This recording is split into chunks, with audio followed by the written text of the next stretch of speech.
Komshiu ishte një hamshor i vërtet, sepse burr nuk kisha. Pallati 14B ishte një ansambël i keq murature dhe shpresash të thyera. Unë, Elona, isha ulur në katin e 5, në apartamentin e bërë me mure, aq të holl sa mund të dëgjoja zhurmën e televizorit të komshisë Sime Matan. Isha 38 vjeçe, një dekoruese e brendshme me porosi të rralla dhe me një shtëpi plot me vizionet e klientëve të tjerë, por as pak të mijat. Mëngjesin e atit të hëne, një zhurmë e rreshqe u rutinën time. Nga obori i poshtë dëgjova goditje të rregulla metalike. Ting, ting, ting. Shkova në balkon dhe pash.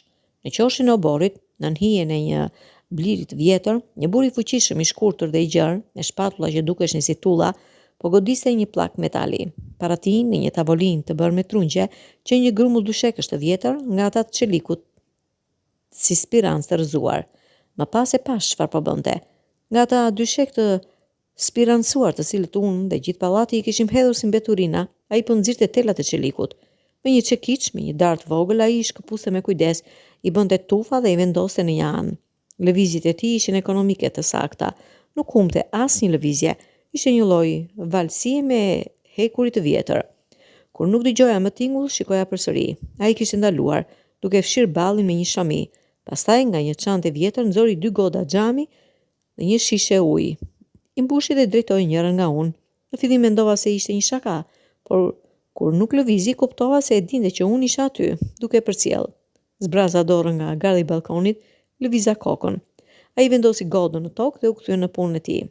Kjo u bë rituali ynë i përditshëm. Çdo mëngjes, kur unë piqja kafen time në balkon, ai fillonte punën e tij në obor. Nuk flisnim, vetëm një sinjal dorësh, një tjetër mirëmëngjes i heshtur.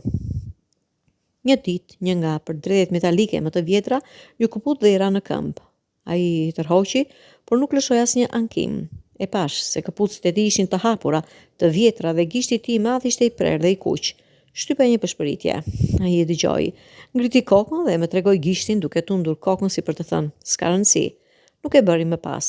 Mbërritja me një kuti të vogël të bardhë. Këtu, thash, duke e hedhur nga balkoni, për atë prerje.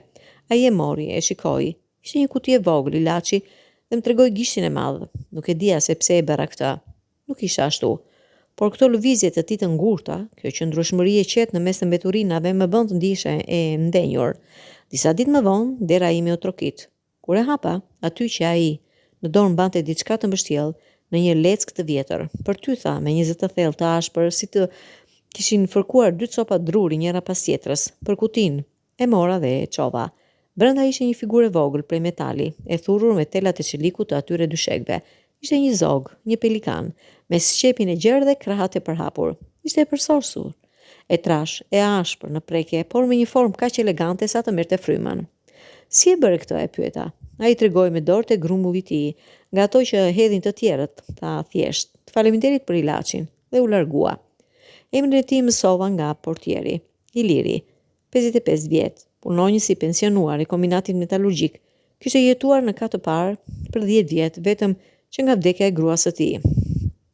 Filloi të më sillte gjëra të tjera, një shport e vogël për frutat e bërë nga telat e një rjete të vjetër, një mbajtëse për libra në formë druri, çdo gjë e bërë me atë mbeturinë që të tjerët hidhnin poshtë, çdo gjë me një funksion të bukur dhe të fortë. Një mbrëmje, kur po kthehesha nga një klient i vështirë që kishte hedhur poshtë të gjitha idetë e mia, e pash në obor. Ishte ulur në një stol të vogël, duke parë pjesët e një vazoje që kishte thyer. Nuk duke i zemëruar, vetëm i trishtuar. Çfarë ndodhi, pyeta, duke u ndaluar pranë tij, hera e parë që ju afruava, vërtet. U thye, tha, duke treguar copat. Ishte e gruas time. Mu duk sikur bota u ndal. Më vjen keq për shpërita. Ai ngriti syt. Ata ishin gri, si çeliku, në një ditë me mjergull. Ti ke shumë ide.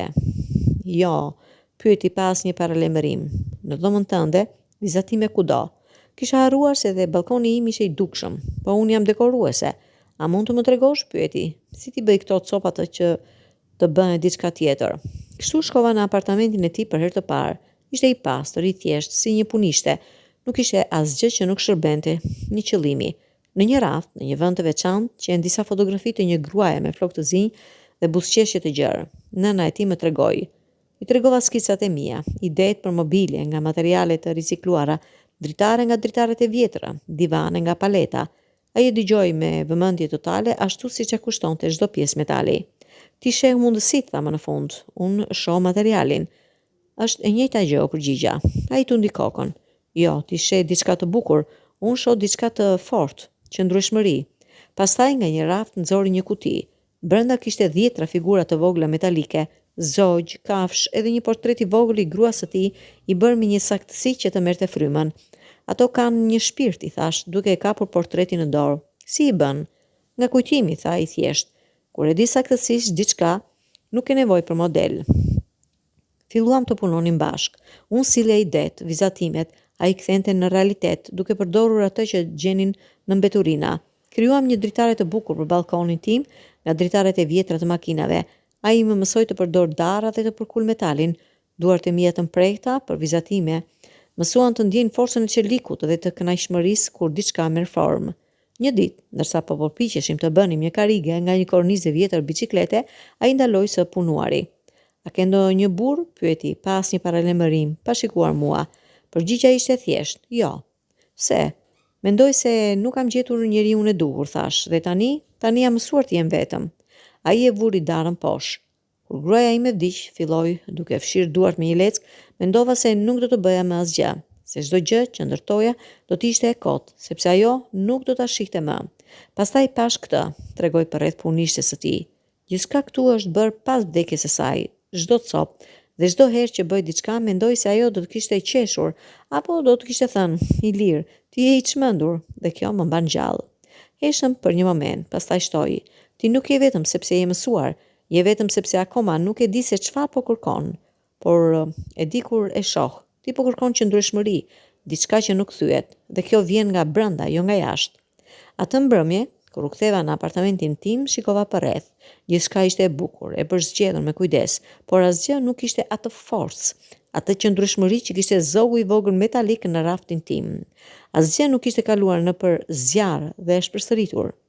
Iliri nuk ishte djali imi, nuk ishte dashuri romantike. Ai ishte më shumë, ishte mësuesi im. Më tregoi se forca nuk vjen nga të pasurit e gjërave të reja, por nga aftësia për të marrë atë që është thyer dhe për të bërë diçka me vlerë. Më tregoi se vërtetësisht është në funksion, jo në pamje. Dhe kur një vit më vonë, kur unë më në fund hapa një studio të vogël për dekorime të bëra nga materiale të ricikluara, Iliri ishte personi i parë që erdhi në hapjen. Ai nderoi me një figurë, një pemë e bërë nga çeliku dhe xhami i thyer, me rrënjë të forta dhe deg që arrin lart. Për ty, tha, për të treguar se edhe kur materiali është i thyer mund të bëhet diçka që rritet.